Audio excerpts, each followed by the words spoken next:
సంవత్సరకాల Bible పఠన ప్రణాళికలో 190వ రోజు జూలై 8వ తారీఖు.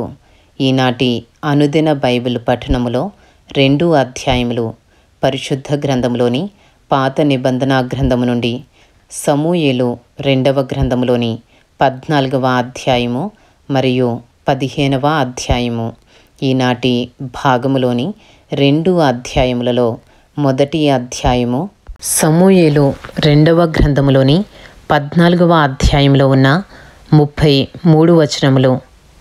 రాజు అబ్షాలోము మీద ప్రాణము పెట్టుకుని ఉన్నాడని సెరూయా కుమారుడైన యోవాబు గ్రహించి తెకోవ నుండి యుక్తిగల ఒక స్త్రీని పిలువనంపించి ఏడ్చుచున్న దానవైనట్టు నటించి దుఃఖ వస్త్రములు ధరించుకొని తైలము పూసికొనక బహుకాలము దుఃఖపడిన దానివలే నుండి నీవు రాజునొద్దకు వచ్చి ఈ ప్రకారము మనవి చేయవలనని దానికి బోధించెను. కాగా తెకోవా ఊరి స్త్రీ రాజునొద్దకు వచ్చి సాగిలపడి నమస్కారము చేసి, రాజా రక్షించుమనగా, రాజు నీకేమి కష్టము వచ్చెనని అడిగెను. అందుకు ఆమె, నేను నిజముగా విధవరాలను, నా పెనిమిటి చనిపోయెను. నీ దాసినైన నాకు 2 కుమారులు ఉండిరి. వారు పొలములో పెనుగులాడుచుండగా విడిపించువాడెవడునూ లేకపోయినందున వారిలో ఒకడు 2వ వాని కొట్టి చంపెను. కాబట్టి నా ఇంటి వారందరూ నీ దాసినైన నా మీదికి లేచి తన సహోదరిని చంపిన వాని అప్పగించుము. తన సహోదరుని ప్రాణము తీసినందుకై మేము వానిని చంపి హక్కుదారుని నాశనము చేతుమనుచున్నారు. ఈలాగున వారు నా పెనిమిటికి భూమి మీద పేరైనను శేషమైనను లేకుండా మిగిలిన నిప్పు రవ్వను ఆర్పివేయబోచున్నారని రాజుతో చెప్పగా, రాజు నీవు నీ ఇంటికి పొమ్ము, నిన్ను గురించి ఆజ్ఞ ఇత్తునని ఆమెతో చెప్పెను. అందుకు తెకోవా ఊరి స్త్రీ, నా ఏలినవాడా రాజా, దోషము నా మీదను నా తండ్రి ఇంటివారి మీదను నిలుచునుగాక. రాజునకును రాజు సింహాసనమునకును దోషము తగలకుండునుగాక అని రాజుతో అనగా, రాజు ఎవడైనను దీనిని గూర్చి నిన్నేమైనా అనిన ఎడల వానిని నా యొద్దకు తోడుకుని రమ్ము, వాడికను నిన్ను ముట్టగా ఉండునని ఆమెతో చెప్పెను.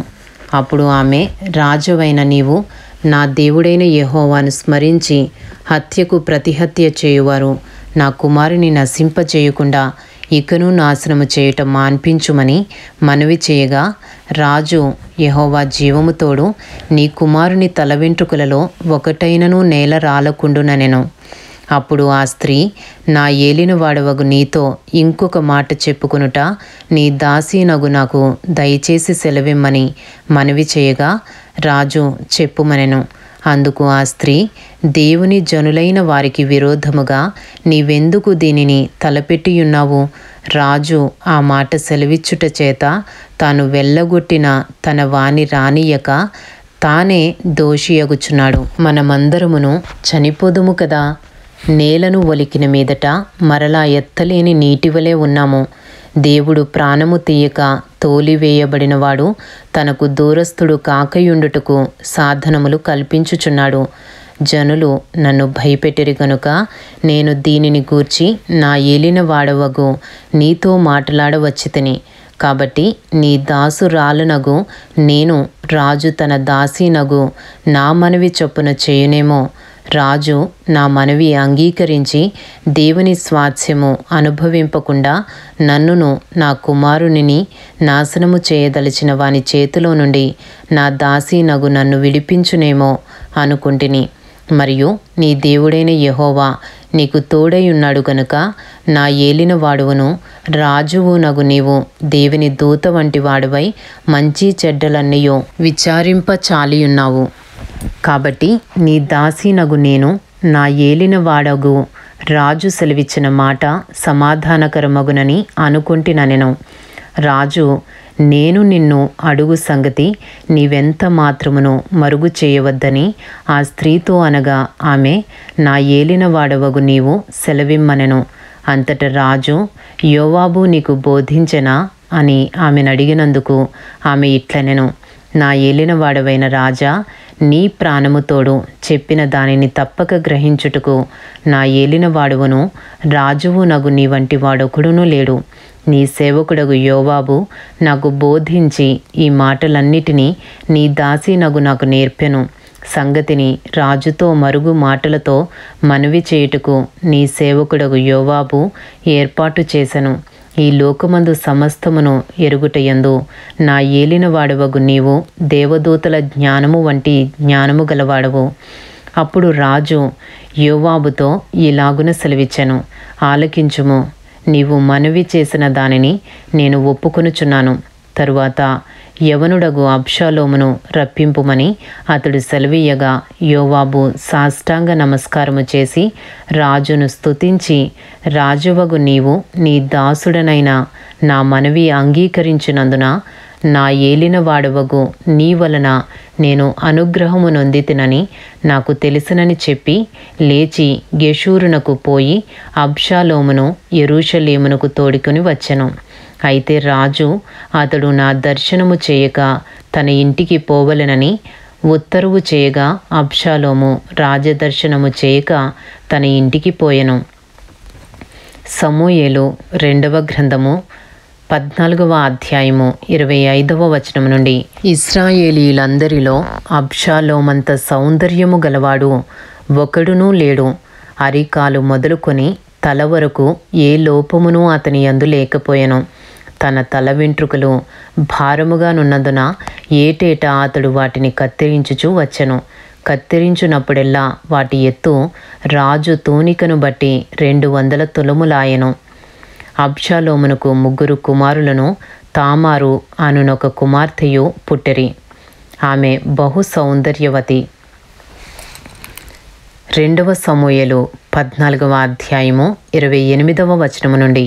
అబ్షాలోము 2 నిండు సంవత్సరములు యెరూషలేములో నుండి రాజదర్శనము చేయకయుండగా యోవాబును రాజునొద్దకు పంపించుటకై అబ్షాలోము అతనిని పిలువనంపినప్పుడు యోవాబు రానొల్లకయుండెను. 2వ మారు అతని పిలువనంపినప్పుడు అతడు రానొల్లకపోగా అబ్షాలోము తన పనివారిని పిలిచి, యోవాబు పొలము నా పొలము దగ్గరనున్నది కదా, దానిలో యవల చేలు ఉన్నవి, మీరు పోయి వాటిని తగులబెట్టుడని వారితో చెప్పెను. అబ్షాలోము పనివారు ఆ చేలు తగులుబెట్టగా యోవాబు చూచి లేచి అబ్షాలోము ఇంటికి వచ్చి, నీ పనివారు నా చేలు తగులుబెట్టిరేమని అడుగగా అబ్షాలోము యోవాబుతో ఇట్లనెను, గెషూరు నుండి నేను వచ్చిన ఫలమేమి? నేనచ్చటనే ఉండుట మేలని నీ ద్వారా రాజుతో చెప్పుకొనుటకై రాజునొద్దకు నిన్ను పంపవలెనని నేను నిన్ను పిలిచి తిని. రాజదర్శనము నేను చేయవలెను. నాయందు దోషము కనబడిన ఎడల రాజు నాకు మరణశిక్ష విధింపవచ్చును. అంతట యోవాబు రాజునొద్దకు వచ్చి ఆ సమాచారము తెలుపగా రాజు అబ్షాలోమును పిలువనంపించెను. అతడు రాజునొద్దకు వచ్చి రాజ సన్నిధిని సాష్టాంగ నమస్కారము చేయగా రాజు అబ్షాలోమును ముద్దు పెట్టుకునెను. ఇంతటితో సమూయేలు 2వ గ్రంథములోని 14వ అధ్యాయంలో ఉన్న 33 వచనములు పూర్తి చేయబడినవి. ఈనాటి భాగములోని 2 అధ్యాయములలో 2వ అధ్యాయము సమూయేలు 2వ గ్రంథములోని 15వ అధ్యాయంలో ఉన్న 37 వచనములు. ఇది అయిన తరువాత అబ్షాలోము ఒక రథమును గుర్రములను సిద్ధపరిచి తన ఎదుట పరిగెత్తుటకై 70 మంది బంటులను ఏర్పరచుకొనెను. ఉదయముననే లేచి బయలుదేరి పట్టణము యొక్క గుమ్మపు మార్గమందు ఒక తట్టున నిలిచి రాజు చేత తీర్పు నొందుటకై వ్యాజ్యమాడు వారెవరైనను వచ్చియుండగా కనిపెట్టి వారిని పిలిచి, నీవు ఏ ఊరి వాడవని అడుగుచుండెను. నీ దాసుడనైన నేను ఇశ్రాయేలీల గోత్రములలో ఫలాని దానికి చేరినవాడనని వాడు చెప్పగా అబ్షాలోము, నీ వ్యాజ్యము సరిగాను న్యాయముగాను ఉన్నది గాని దానిని విచారించుటకై నియమింపబడినవాడు రాజునొద్ద ఒకడునూ లేడని చెప్పి, నేను ఈ దేశమునకు న్యాయాధిపతినయుండుట ఎంత మేలు. అప్పుడు వ్యాజ్యమాడువారు నా యొద్దకు వత్తురు. నేను వారికి న్యాయము తీర్చుదనని చెప్పుచూ వచ్చెను. మరియు తనకు నమస్కారము చేయుటకై ఎవడైనను తన దాపునకు వచ్చినప్పుడు అతడు తన చేయి చాపి అతని పట్టుకుని ముద్దు పెట్టుకునుచూ వచ్చెను. తీర్పు నొందుటకై రాజునొద్దకు వచ్చిన ఇశ్రాయేలీలకందరికీ అబ్షాలోము ఈ ప్రకారము చేసి ఇశ్రాయేలీలనందరినీ తన తట్టు త్రిప్పుకొనెను. 2 సమూయేలు 15వ అధ్యాయము 7వ వచనము నుండి. 4 సంవత్సరములు జరిగిన మీదట అబ్షాలోము రాజునొద్దకు వచ్చి, నీ దాసుడనైన నేను సిరియా దేశమునందలి గెషూరు నందుండగా యెహోవా నన్ను యెరూషలేమునకు తిరిగి రప్పించిన ఎడల నేను ఆయనను సేవించదనని మ్రొక్కుకొంటిని గనుక నేను హెబ్రోనునకు పోయి యెహోవాకు నేను మ్రొక్కుకొనిన మ్రొక్కుబడి తీర్చుకున్నట్టుకు నాకు సెలవిమ్మని మనవి చేయగా రాజు సుఖముగా పొమ్మని సెలవిచ్చను గనుక అతడు లేచి హెబ్రోనునకు పోయెను. అబ్షాలోము మీరు బాకానాదము వినునప్పుడు అబ్షాలోము హెబ్రోనులో ఏలుచున్నాడని కేకలు వేయుడని చెప్పుటకై ఇశ్రాయేలీల గోత్రములన్నిటి యొద్దకు వేగుల వారిని పంపెను. విందునకు పిలువబడి ఉండి 200 మంది యెరూషలేములో నుండి అబ్షాలోముతో కూడా బయలుదేరి ఉండిరి. వీరు ఏమీయూ తెలియక యథార్థమైన మనస్సుతో వెళ్ళియుండిరి. మరియు బలి అర్పింపవలెనని ఉండి అబ్షాలోము గీలోనీయుడైన అహీతోపేలు అను దావీదు యొక్క మంత్రిని గీలో అను అతని ఊరి నుండి పిలిపించి ఉండెను. అబ్షాలోము దగ్గరకు వచ్చిన జనము మరీ ఎక్కువగుటి చేత కుట్ర బహుబలమాయెను. 2 సమూయేలు 15వ అధ్యాయము 13వ వచనము నుండి. ఇశ్రాయేలీలు అబ్షాలోము పక్షము వహించిరని దావీదునకు వర్తమానము రాగా దావీదు యెరూషలేమునందున్న తన సేవకులకందరికీ ఈలాగు ఆజ్ఞ ఇచ్చెను.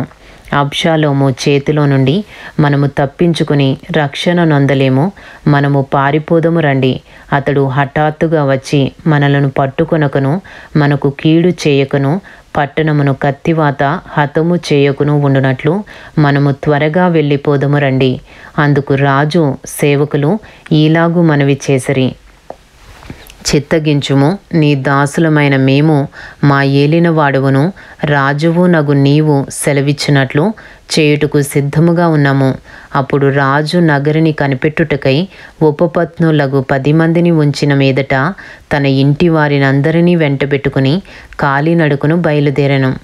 రాజును అతని ఇంటివారును బయలుదేరి బెత్మర్హాకుకు వచ్చి బస చేసిరి.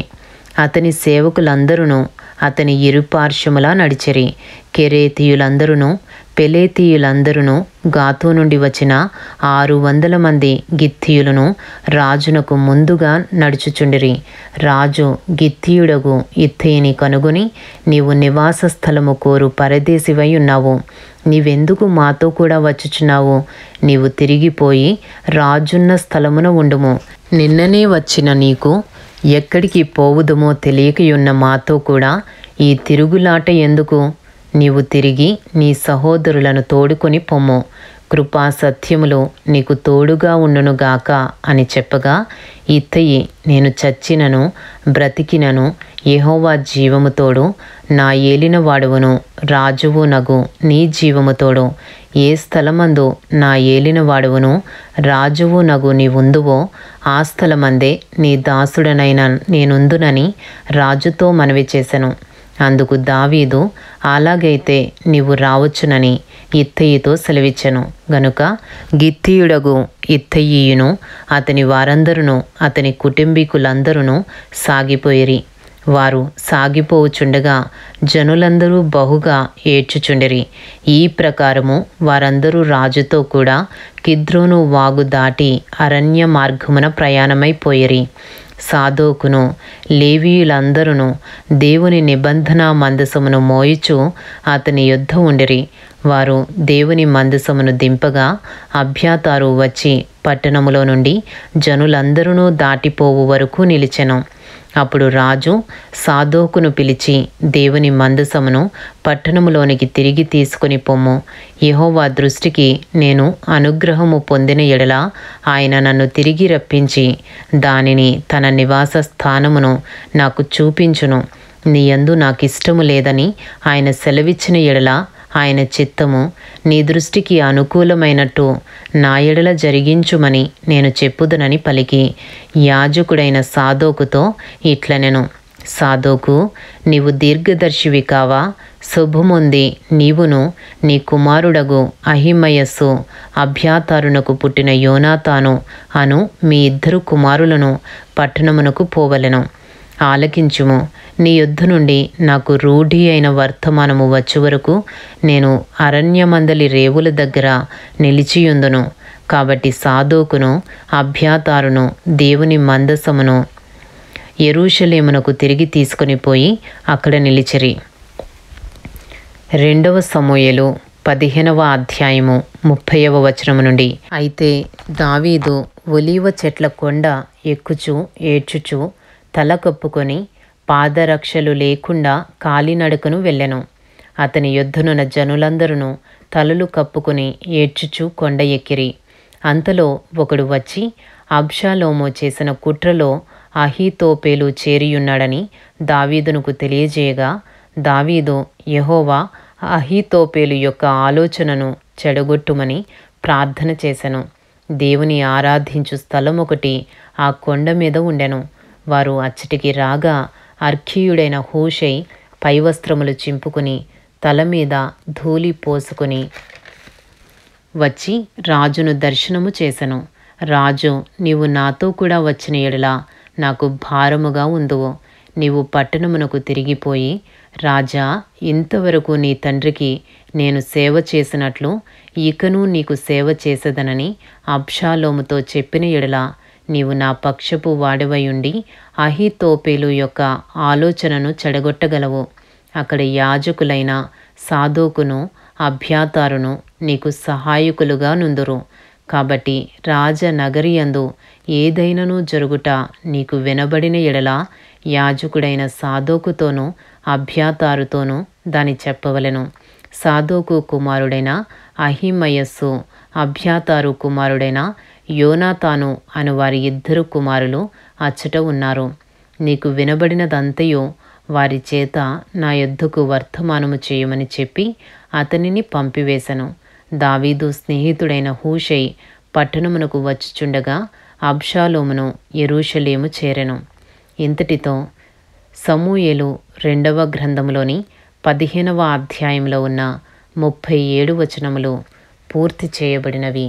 ఈనాటి భాగంలోని 2 అధ్యాయములు సమూయేలు 2వ గ్రంథంలోని 14వ అధ్యాయము మరియు 15వ అధ్యాయము పూర్తి చేయబడినవి. Thank you lord.